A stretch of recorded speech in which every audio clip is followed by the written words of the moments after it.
है ब्लास्टिंग।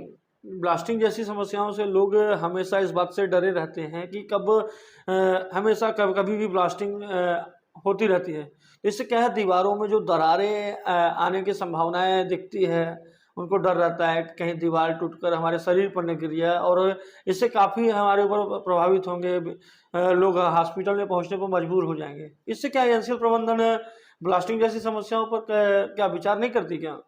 नहीं नहीं, इसमें तो एनसीएल प्रबंधन को आगे बढ़ करके और लोगों का सहयोग करना चाहिए, क्योंकि आपके इस क्षेत्र में वो रहते हैं।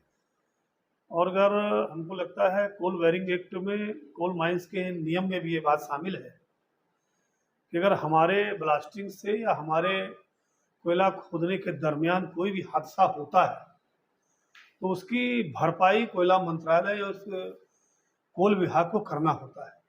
उसी में से आपका ये जुड़ा हुआ विषय है कि अगर किसी घर में दरार आती है, ब्लास्टिंग से जान माल की किसी तरह की हानि होती है, नुकसान होता है, तो उसकी क्षतिपूर्ति यह कोल विभाग उसको करे।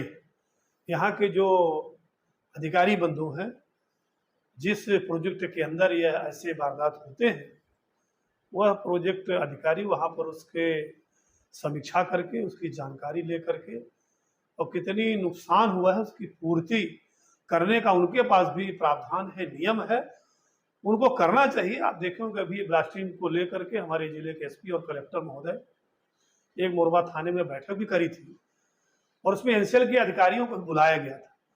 उनने कहा था कि हम अपने मापदंड के हिसाब से हम ब्लास्टिंग करते हैं और अगर कोई भी हमारे पास कमी होगी तो उसको हम ठीक से करने का प्रयास करेंगे और हमारे ब्लास्टिंग से जन हानि ना हो इसके लिए हम लोग प्रयास करते हैं।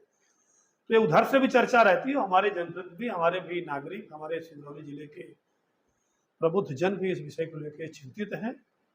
सभी विषयों का समाधान ये जो आचार संहिता के बाद हम लोग कोयला मंत्रालय में चर्चा करेंगे।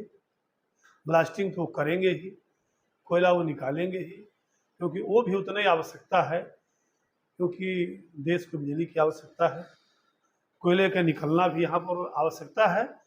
और मुझे लगता है आने वाले सरकार में हमारी सरकार कौन सी नई पॉलिसी लेकर के आएगी जिससे कि प्रदूषण भी कम हो और कोयले की खपत भी कम हो और बिजली का उत्पादन हम दूसरे स्रोतों से, जैसे अन्य देशों में है, वह है अपने भी देश में प्रदूषण कम हो और बिजली का उत्पादन अधिक हो, बिजली की भी पूर्ति भी हमारे देश और प्रदेश में, हमारे जिले में हो।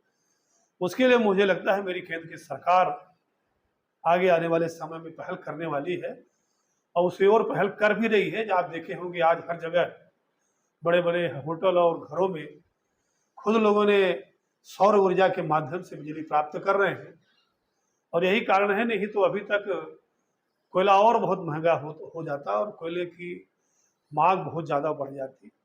आप देखे होंगे कि रीवा में हमारे लगता है इंडिया का सबसे बड़ा सोलर प्लांट लगा हुआ है और यहाँ की ऊर्जा से दिल्ली के मेट्रो जैसी ट्रेनें चल रही हैं और बिजली हमारा यह संभाग, रीवा संभाग पूर्ति कर रहा है। तो इस योर में मैं तो सलाह हमारी कितनी मानेगी जाएगी, नहीं मानी जाएगी, मेरा सुझाव है कि जितने भी कोल माइनिंग करके आपने खाली कर दिया है, बड़े बड़े टीले बना दिए हैं, वहां पर अगर बड़े बड़े सोलर प्लांट आप लगा दो तो मुझे लगता है यहाँ तो बिजली और भी उत्पादित हो जाए और बिना किसी प्रदूषण के। इस पर मुझे लगता है हमारी सरकार सब लोग सुझाव देंगे और विचार करेगी। हम लोग सदैव जनहित में कैसे हो, जन का कल्याण कैसे हो, उसके हम लोग काम करते हैं। हमारे देश के प्रधानमंत्री आदरणीय मोदी जी ने जिस तरह से 10 साल के कार्यकाल में उन्होंने एक विश्व स्तर में भारतीय जनता पार्टी की छवि और देश के प्रधानमंत्री की छवि बनी है, उसी का कारण है कि 2000 के इस लोकसभा के चुनाव में पुनः हमारे देश के प्रधानमंत्री आदरणीय नरेंद्र भाई मोदी जी बनने वाले हैं और हम लोग की सबकी आशा है और विश्वास है कि आने वाले समय में देश के विकास के साथ साथ अपने सिंगरौली जिले का भी अच्छा विकास हो और यहाँ पर सभी को सुविधा, सबको रोजगार, सबको स्वास्थ्य मिले। इसके लिए हम लोग जरूर चर्चा करेंगे और पहल भी करेंगे। बहुत बहुत धन्यवाद।